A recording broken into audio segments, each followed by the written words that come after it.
ಬೀದರ್ ರೌಂಡಪ್ಗೆ ಸ್ವಾಗತ. ನಾನು ರಾಣಿಕೋಟೆ. ಬನ್ನಿ ಕ್ವಿಕ್ ಆಗಿ ನೋಡೋಣ ಬೀದರ್ ಜಿಲ್ಲೆಯ ಇಂದಿನ ಪ್ರಮುಖ ಸುದ್ದಿಗಳನ್ನು. ಬಸವಕಲ್ಯಾಣ ತಾಲೂಕಿನ ನಾರಾಯಣಪುರ ಗ್ರಾಮದ ವಾರ್ಡ್ ಸಂಖ್ಯೆ 4ರ ಅನಿತಾ ಕಾಸಿರಾಮ್ ರಾಜೋಳೆ ಎನ್ನುವರ ಮನೆಯಲ್ಲಿ ಮಧ್ಯಾಹ್ನ 1 ಗಂಟೆಗೆ ಸುಮಾರಿಗೆ ಅಗ್ನಿ ಅವಘಡ ಸಂಭವಿಸಿದ್ದು, ಪರಿಣಾಮ ಮನೆಯಲ್ಲಿದ್ದ 80,000 ಹಣ, ದವಸ ಧಾನ್ಯಗಳು, ಪಠ್ಯ ಪುಸ್ತಕ ಸೇರಿದಂತೆ ದಿನನಿತ್ಯ ಬಳಸುವ ಎಲ್ಲ ವಸ್ತುಗಳು ಸುಟ್ಟು ಕರಕಲಾಗಿವೆ. ಅನಾರೋಗ್ಯದಿಂದ ಬಳಲುತ್ತಿದ್ದ ಮಗಳನ್ನು ತಾಯಿ ಅನಿತಾ ಆಸ್ಪತ್ರೆಗೆ ಚಿಕಿತ್ಸೆಗೆಂದು ಕರೆದುಕೊಂಡು ಹೋದ ವೇಳೆ ಮನೆಯಲ್ಲಿ ಈ ಅವಘಡ ಸಂಭವಿಸಿದೆ.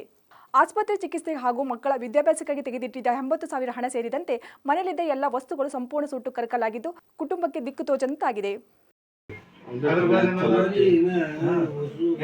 ಜೀವ ಉಳಿದು ಹುಡುಗಿ ಏನದ ಬೇಮಾರಿ ಆಕಿ ಒಳಗೆ ಮಕ್ಕೊಂಡಿರು ಹ್ಯಾಂಗಾರ ಮಾಡಿ ಏನದ ಕೊಂಡಿ ತೆರೆದು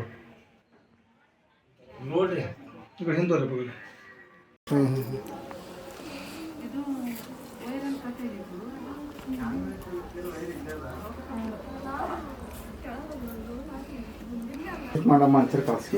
ಹಿಂಗೆ ನೋಡ್ರಿ ಹಿಂಗಂದ್ರೆ ಸ್ಕೂಲ್ ಹಿಂದ್ರಿ ಮ್ಯಾಲ ನಮ್ದು ಯಾಕೆ ಸದಸ್ಯ ಮನೆ ಇದ್ರಲ್ಲ ಮನೆ ಜಾಗ. ಶಿವಪುರ ಸ್ಕೂಲ್ ಹೋಗೋರಿ ನಾವು. ನಾಗಪುರ ಸ್ಕೂಲ್ ಪಾಸ್ ಮಾಡಿ ಬರೀ ಮುಂದೆ ನಾವು ಅಲ್ಲೇ ನಾಗಪುರ ಸ್ಕೂಲ್ ಪಾಸ್ ಮಾಡಿ ಜನ ನಿಂತಲ್ಲ ಹುಡುಗಿಯಲ್ಲ ಅಲ್ಲಿ ಹೋಟೆಲ್ ಬಲ್ಲಿ. ಬರ್ರಿ ನನ್ನ ಮೊಮ್ಮಗನನ್ನು ಕೊಲೆ ಮಾಡಬೇಕೆಂದು ಹೊಂಚು ಹಾಕಿ ಕೂಲಿ ಕೆಲಸಕ್ಕೆಂದು ಕರೆದುಕೊಂಡು ಹೋಗಿ ಕಳ್ಳತನ ಆರೋಪ ಮಾಡಿ ಹೊಡೆದು ಕೊಲೆ ಮಾಡಿ ನಾಲೆಯಲ್ಲಿ ಬಿಸಾಡಿದ್ದಾರೆ. ಆದರೆ ಈವರೆಗೂ ಪೊಲೀಸ್ ಇಲಾಖೆಯಿಂದ ಸೂಕ್ತ ತನಿಖೆ ನಡೆದಿಲ್ಲ. ಮರಣೋತ್ತರ ಪರೀಕ್ಷೆಯೂ ನನಗೆ ನಂಬಿಕೆ ಇಲ್ಲ. ಮತ್ತೊಮ್ಮೆ ಮರಣೋತ್ತರ ಪರೀಕ್ಷೆ ನಡೆಸಿ ಸೂಕ್ತ ತನಿಖೆ ಕೈಗೊಳ್ಳಬೇಕೆಂದು ಔರಾದ್ ತಾಲೂಕಿನ ಅಶೋಕ್ ನಗರ ತಾಂಡದಲ್ಲಿ ಸೆಪ್ಟೆಂಬರ್ 12ರಂದು ಮೃತಪಟ್ಟ ಅನಿಲ್ ವಿಠಲ್ ರಾಠೋಡ್ ಅವರ ಅಜ್ಜಿ ಜಾನಾಬಾಯಿ ತಮ್ಮ ಅಳುಲನ್ನು ತೋಡಿಕೊಂಡರು.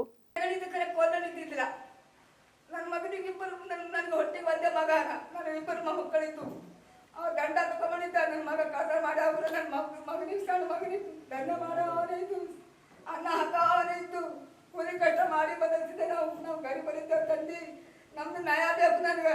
ನನ್ನ ಮಗ ಹುಟ್ಸಾಗನ ಎಲ್ಲಿ ಕೂಲಿ ಮಾಡಿ ಅವರ ತಂದು ಹಾಕ್ತಿದ್ದ. ನಾವು ಕೂಲಿ ಕಷ್ಟ ಮಾಡ್ತಾ ಯಾವ 600 ರೂಪಾಯಿ ಕೊಡ್ತಾ ಅಂದ್ರೆ ನಾವು ಹೋಗಿ ನಾನು ಕೂಲಿ ಮಾಡ್ಕೊಂಡು ಬರ್ತಾ ಅಂದು ಕಪಲದಾಗ ಹೋಯ್ತು. ನನ್ನ ಮೊಮ್ಮಗನಿಗೆ ಕೊಲೆ ಮಾಡ್ಯಾವ. ನನಗೆ ಒಬ್ಬನೇ ಮಗ, ನನ್ನ ಇಬ್ಬರು ಮಕ್ಕಳಿದ್ದು. ನನಗೆ 7 ತಿಂಗಳಾಯಿತು. ನಾವು ನೇರ ಬಿಟ್ಟು ಹೇಳೋದು ಹೊಂಟಿದ್ದೆ ತಂದು ನಮ್ಗೆ ನ್ಯಾಯ ಬೇಕು. ರಿಪೋರ್ಟ್ ಸುಳ್ಳು ಬಂದ, ಯಾವುದು ಡಾಕ್ಟರ್ ಸುಳ್ಳು ಬೇಡ, ಎಲ್ಲ ಡಾಕ್ಟರ್ಗಳೆಲ್ಲ ಸುಳ್ಳು ರಿಪೋರ್ಟ್ ಬಂದಾಗ ನನ್ನ ಮೊಮ್ಮಗನ ಕಾಲು ಕೈ ಮುರಿದಿನ ನಾ ಹೇಳಿದ, ಸಾಬ್ರೆ ಇದು ಕೈ ಮುರಿದು ರಿಪೋರ್ಟ್ ಮಾಡಿ ಇರಬೇಕು, ನೋಡಿಕೋ ಹೆಂಗೈಕು ನೋಡಿಕೋ. ಡಾಕ್ಟರ್ ಬಂದ, ಡಾಕ್ಟರ್ ಹೇಳಿದ ರಿಪೋರ್ಟ್ ಮಾಡಿಲ್ಲಪ್ಪ ಇದೆ, ಇದು ಬಿದ್ದ ಕೈ ಮುರ್ಕೊಂಡ ಅಂತ. ಈಗ ನೀರಾಗಿ ಬೀಳ್ತಾನು ಅವ್ರು ಮೆಹಣ ತಂದಿನ ಹಾದಿ ಬಿದ್ದ ಅಲ್ಲಿ ಗುಡ್ಡಿನಾಗಿನ ಹಾದಿ ಬಿದ್ದು ನನಗೆ ಬಿಡಿಸಿನು ಎಲ್ಲ ರಿಕಾರ್ಡಿಂಗ್ ಮಾಡ್ಕೊಂಡು ಇದು ಬೇಬಾಕ್ ಮಾಡಕ್ಕೆ 20 ಬಾಡಿ ಸಡ್ಸಿನ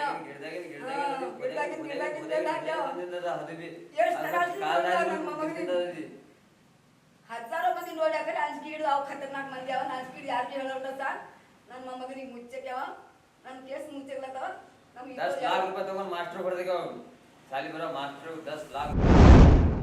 ಇಂದು ಔರಾದ್ ಶಾಸಕ ಪ್ರಭು ಬಿ ಚೌಹಾಣ್ ಅಧ್ಯಕ್ಷತೆಯಲ್ಲಿ ಔರಾದ್ನ ತಾಲೂಕು ಪಂಚಾಯಿತಿ ಕಚೇರಿ ಸಭಾಂಗಣ ತ್ರೈಮಾಸಿಕ ಕೆಡಿಪಿ ಪ್ರಗತಿ ಪರಿಶೀಲನಾ ಸಭೆ ಜರುಗಿದ್ದು, ಬಾವಲ್ಗಾಂವ್, ನಂದಿ ಬಿಜಲ್ಗಾಂವ್ ಸೇರಿದಂತೆ ಕೆಲವು ಸರ್ಕಾರಿ ಶಾಲೆಗಳಲ್ಲಿ ಕನ್ನಡ ಶಿಕ್ಷಕರಿಲ್ಲ. ಔರಾದ್ ಮತಕ್ಷೇತ್ರದ ಪ್ರತಿಯೊಂದು ಶಾಲೆಯಲ್ಲಿ ಕಡ್ಡಾಯವಾಗಿ ಕನ್ನಡ ಶಿಕ್ಷಕರನ್ನು ನಿಯೋಜಿಸಬೇಕು. ಸರ್ಕಾರಿ ಶಾಲೆಗಳ ಶಿಕ್ಷಕರು ಸರಿಯಾಗಿ ಶಾಲೆಗೆ ಹೋಗುತ್ತಿಲ್ಲ, ಸಮಯಕ್ಕೆ ಮುಂಚಿತವಾಗಿ ಮನೆಗೆ ಹೋಗುತ್ತಿದ್ದಾರೆ. ಹೀಗಾದರೆ ಜನತೆ ತಮ್ಮ ಮಕ್ಕಳನ್ನು ಸರ್ಕಾರಿ ಶಾಲೆಗೆ ಹೇಗೆ ಕಳಿಸಬೇಕು? ಶಿಕ್ಷಣದ ಅಭಿವೃದ್ಧಿ ಆಗುವುದು ಹೇಗೆ ಎಂದು ಪ್ರಶ್ನಿಸಿದರು. ಔರಾದ್ ತಾಲೂಕು ಕನ್ನಡ ಸಾಹಿತ್ಯ ಪರಿಷತ್ತು ಹಾಗೂ ಬಸವ ಗುರುಕುಲ ಶಾಲೆಯ ಸಂಯುಕ್ತ ಆಶ್ರಯದಲ್ಲಿ ಆಯೋಜಿಸಿದ ಕರ್ನಾಟಕ ಸುವರ್ಣ ಸಂಭ್ರಮ ಹಾಗೂ ವಿಜಯಲಕ್ಷ್ಮಿ ಮೂಲಿಗೆಯವರ ಹುಟ್ಟುಹಬ್ಬ ಕಾರ್ಯಕ್ರಮವನ್ನು ಬಸವ ಗುರುಕುಲ ಶಾಲೆಯ ಆವರಣದಲ್ಲಿ ಆಯೋಜಿಸಲಾಗಿತ್ತು. ಯುವ ಪೀಳಿಗೆಗಳು ದುಶ್ಚಟಗಳಿಗೆ ಬಲಿಯಾಗುತ್ತಿದ್ದು ವಿಪರ್ಯಾಸ ಸಂಗತಿ. ದುಶ್ಚಟದಿಂದ ದೂರ ಉಳಿಯುವುದು, ಕನ್ನಡ ಉಳಿಸುವ ಬೆಳೆಸುವ ಕೆಲಸ ಮಾಡಬೇಕಾಗಿದೆ. ಆದ್ದರಿಂದ ಪ್ರತಿಯೊಬ್ಬರೂ ಮೊಬೈಲ್ ವ್ಯಾಮೋಹ ಬಿಟ್ಟು ಸಾಹಿತ್ಯ ಓದುವ ಹವ್ಯಾಸ ಬೆಳೆಸಿಕೊಳ್ಳಬೇಕಾಗಿದೆ ಎಂದು ಹಿರಿಯ ಸಾಹಿತಿ ಡಾಕ್ಟರ್ ಎಂ.ಜಿ. ದೇಶಪಾಂಡೆ ಅಭಿಪ್ರಾಯಪಟ್ಟರು. ಶಿಶು ಅಭಿವೃದ್ಧಿ ಯೋಜನಾಧಿಕಾರಿಗಳ ಕಚೇರಿಯಲ್ಲಿ ಬ್ರೋಕರ್ಗಳ ಹಾವಳಿ ಹೆಚ್ಚಾಗಿದೆ. ಅಂಗನವಾಡಿ ಕಾರ್ಯಕರ್ತರು ಹಾಗೂ ಸಹಾಯಕಿಯರ ನೇಮಕಾತಿಯಲ್ಲಿ ಬಹಳಷ್ಟು ಅಕ್ರಮವಾಗಿದೆ. ಅರ್ಜಿದಾರರಿಂದ ಲಕ್ಷಾಂತರ ಹಣವನ್ನು ವಸೂಲಿ ಮಾಡುತ್ತಿರುವುದು ಗಮನಕ್ಕೆ ಬಂದಿದೆ. ಕಚೇರಿಯನ್ನು ಬ್ರೋಕರ್ಗಳ ಅಡ್ಡ ಮಾಡಿಕೊಂಡಿದ್ದಾರೆಂದು ಶಿಶು ಅಭಿವೃದ್ಧಿ ಯೋಜನಾಧಿಕಾರಿಯ ವಿರುದ್ಧ ಕೆಡಿಪಿ ಸಭೆಯಲ್ಲಿ ಶಾಸಕ ಪ್ರಭು ಚೌಹಾಣ್ ಆಕ್ರೋಶ ಹೊರಹಾಕಿದರು. ಈ ನೇಮಕಾತಿಯಲ್ಲಿ ರದ್ದುಪಡಿಸಿ ಪುನಃ ನಡೆಸಬೇಕೆಂದು ಸೂಚನೆಯನ್ನು ನೀಡಿದರು.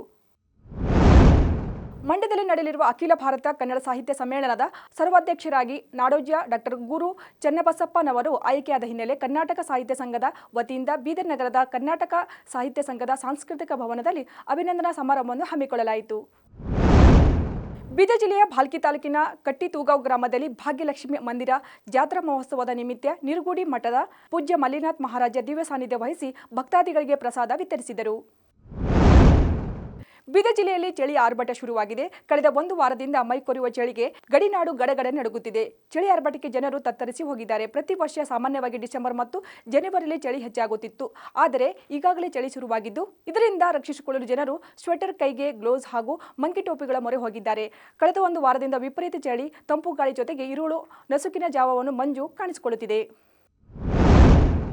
ಬಿದಿರು ವಸ್ತುಗಳ ವಿಕಾಸ, ನಾವೀನ್ಯತೆ ಮತ್ತು ಪರಿಸರ ಸ್ನೇಹಿ ಉತ್ಪನ್ನಗಳ ಕುರಿತು ತಂತ್ರಜ್ಞಾನಗಳನ್ನು ಪ್ರೋತ್ಸಾಹಿಸಲು ಮಂಗಳೂರು ನಗರದಲ್ಲಿ ಪ್ರಾರಂಭವಾಗಿರುವ ಭಾರತದ ಮೊದಲ ಬ್ಯಾಂಬೋ ಗ್ಯಾಲರಿಯನ್ನು ಅರಣ್ಯ, ಜೀವಶಾಸ್ತ್ರ ಮತ್ತು ಪರಿಸರ ಸಚಿವ ಈಶ್ವರ್ ಬಿ ಖಂಡ್ರೆ ಉದ್ಘಾಟಿಸಿದ್ದು, ಕಾರ್ಯಕ್ರಮದ ವಿಶೇಷ ಆಕರ್ಷಣೆಯಾಗಿ ಬಿದಿರಿನಿಂದ ತಯಾರಿಸಿದ ಸೈಕಲ್ ವೀಕ್ಷಿಸಿದ ಸಚಿವರು ಅದನ್ನು ಸವಾರಿ ಮಾಡುವ ಮೂಲಕ ಪರಿಶೀಲಿಸಿದರು. ಹಳಿಕೆಡ್ ಬಿ ಪಟ್ಟಣದಲ್ಲಿ ಕರ್ನಾಟಕ ರಕ್ಷಣಾ ವೇದಿಕೆ ಹುಮ್ನಾಬಾದ್ ತಾಲೂಕು ಘಟಕದ ವತಿಯಿಂದ ಆಯೋಜಿಸಿದ ಕನ್ನಡ ರಾಜ್ಯೋತ್ಸವ ಸಮಾರಂಭದಲ್ಲಿ ಹಳಿಕೆಡ್ ಪಟ್ಟಣದ ಬಸವೇಶ್ವರ ವೃತ್ತದಿಂದ ಭವಾನಿ ಮಂದಿರದವರೆಗೆ ಜರುಗಿದ ಮೆರವಣಿಗೆಯಲ್ಲಿ ಮಾಜಿ ಸಚಿವ ರಾಜಶೇಖರ್ ಬಿ ಪಾಟೀಲ್ ಅವರು ಭಾಗಿಯಾಗಿದ್ದರು. ಔರಾದ್ ಪಟ್ಟಣ ಐತಿಹಾಸಿಕ ಇಲ್ಲಿನ ಉದ್ಭವಲಿಂಗ ಅಮರೇಶ್ವರ ಹಾಗೂ ಆಂಜನೇಯ ದೇವಸ್ಥಾನದ ಹುಂಡಿ ಎಣಿಕೆ ಮಾಡಲಾಗಿದ್ದು 11.24 ಲಕ್ಷ ಸಂಗ್ರಹವಾಗಿದೆ. ಧಾರ್ಮಿಕ ಹಾಗೂ ದತ್ತಿ ಇಲಾಖೆಯ ವ್ಯಾಪ್ತಿಯಲ್ಲಿ ಬರುವ ಅಮರೇಶ್ವರ ದೇವಸ್ಥಾನದ ಹುಂಡಿ ಹಣವನ್ನು ಬುಧವಾರ ತಾಲೂಕು ಆಡಳಿತ ವತಿಯಿಂದ ಎಣಿಕೆ ಮಾಡಲಾಯಿತು. ತಹಸೀಲ್ದಾರ್ ಮಲ್ಶೆಟ್ಟಿ ಚಿದ್ರೆ ಅವರ ಸಮ್ಮುಖದಲ್ಲಿ ತಹಸೀಲ್ದಾರ್ ಕಚೇರಿ ಸಿಬ್ಬಂದಿ ಬೆಳಗ್ಗೆ 11 ಗಂಟೆಯಿಂದ ರಾತ್ರಿ 7 ಗಂಟೆ ತನಕ ಹುಂಡಿ ಹಣ ಎಣಿಕೆ ಮಾಡಿದರು. ಸ್ಥಳೀಯ ಮುಖಂಡರು ಬಸವರಾಜ್ ದೇಶಮುಖ್, ಬಸವರಾಜ್ ಚಾರೆ ಹಾಜರಿದ್ದರು. ಇವಾಗಿದೆಯೂ ಬೀದರ್ ಜಿಲ್ಲೆಯ ಇಂದಿನ ಪ್ರಮುಖ ಸುದ್ದಿಗಳು. ಮತ್ತೆ ನಾಳೆ ಭೇಟಿಯಾಗೋಣ ಬೀದರ್ ರೌಂಡಪ್ನಲ್ಲಿ. ನಮಸ್ಕಾರ.